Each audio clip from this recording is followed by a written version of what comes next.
Hello everyone, welcome to my channel. Please subscribe and stay tuned by clicking the bell icon. 5 of the best and 5 of the worst changes from the Outlander books to the television series. The Starz adaptation of Outlander has been mostly loyal to the source material, lifting lines of dialogue and entire scenes straight from the best-selling books by author Diana Gabaldon. However, over its 7 seasons, there have been quite a few times when producers have decided to deviate from the book's storylines.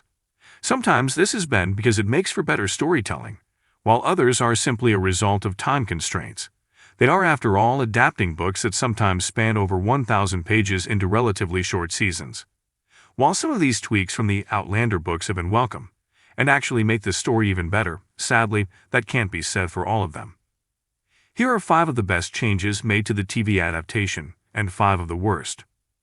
Rupert Mackenzie, Grant O'Rourke, and Angus Moore, Stephen Walters, provide a bit of comic relief during Claire's Catriona Balfe early days at Castle Leoch as she comes to terms with the fact that she's traveled 200 years into the past. Their antics and bantering were a welcome addition to the show, especially given the extremely dark moments in Season 1. But viewers might be surprised to learn that neither Rupert nor Angus features significantly in the books. Yes, there are characters by those names who are part of Dougal Mackenzie's Graham McTavish Klansmen, but they aren't standout characters the way they are in the TV show. The entirety of the first Outlander book was written from Claire's perspective, so just how Frank, Tobias Menzies, reacted after Claire went through the stones at Cray na Dun isn't something readers were privy to. The TV series rectified this by showing Frank's tireless search across the Highlands, and the desperate lengths he went to for any scrap of information about his wife's whereabouts. Viewers were able to grasp exactly why Claire felt so conflicted about staying in the past, even after her wedding to Jamie.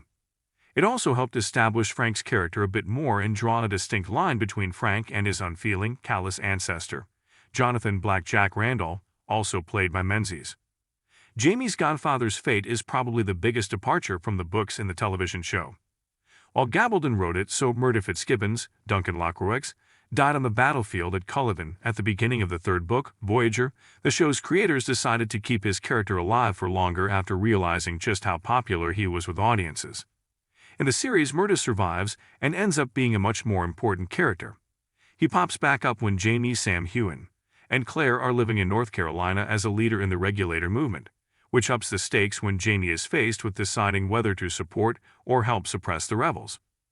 Audiences also got to see another, softer side of him in his romantic relationship with Jamie's aunt Jocasta, Maria Doyle Kennedy, something which ends up replacing the relationship Jocasta has with her former slave Ulysses, Colin McFarlane, in the books.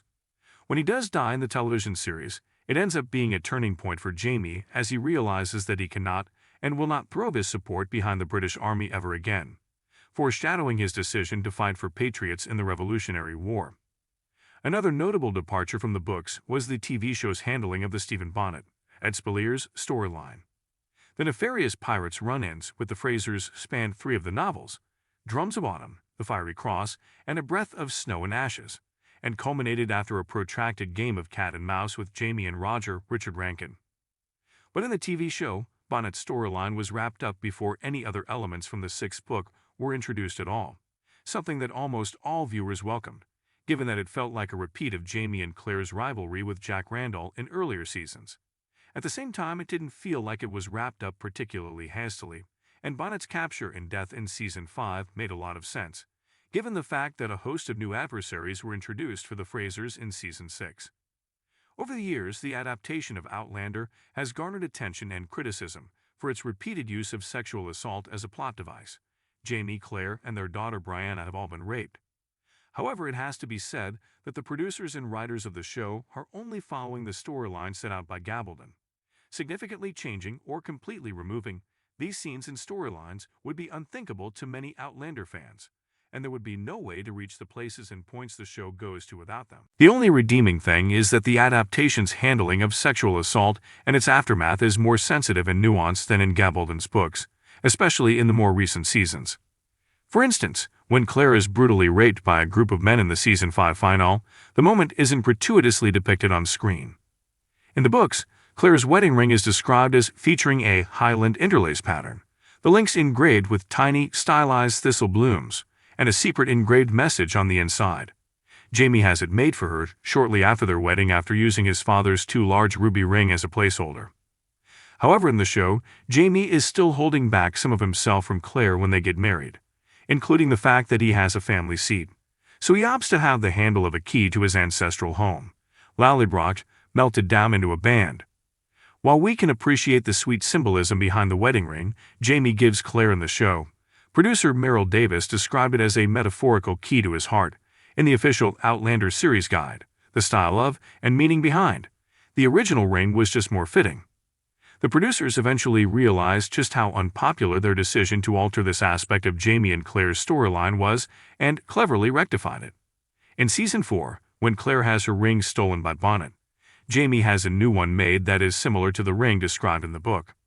At the end of Dragonflame and Amber, before Claire reluctantly goes back through the stones and says what she thought would be her final farewell to Jamie, she asks him to leave a mark on her so that she has something to remind her of him always. He obliges, carving a J into her palm before she marks him with a C. While it's a slightly odd moment to describe out of context, during their breathless goodbyes to each other, it makes total sense. If anything, their decision to permanently scar each other shows just how agonizing it is for them to part.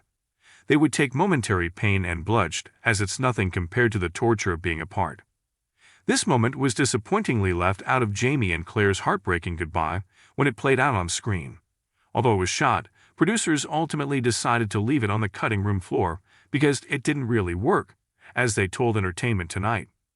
It's understandable because it would have created a logistical nightmare, as the actors would have to have makeup applied to their hands for almost every scene thereafter, or else avoid showing them.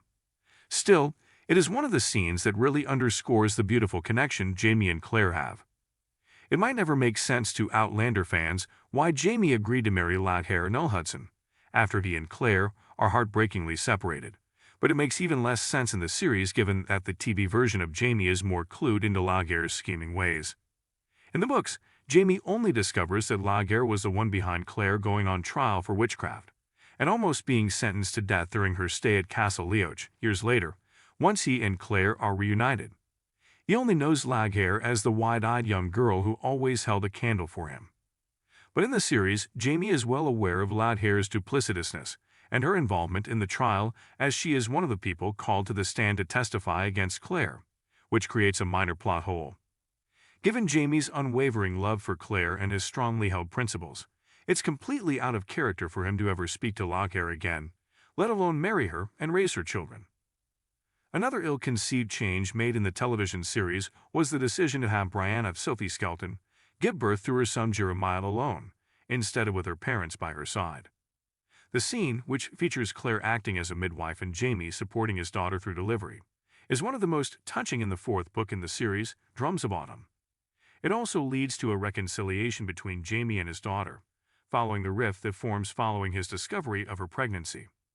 This sweet family moment is completely omitted from the series as Claire and Jamie don't make it back to River Run until after Jeremiah's birth, robbing audiences of one of the most emotional moments in the book.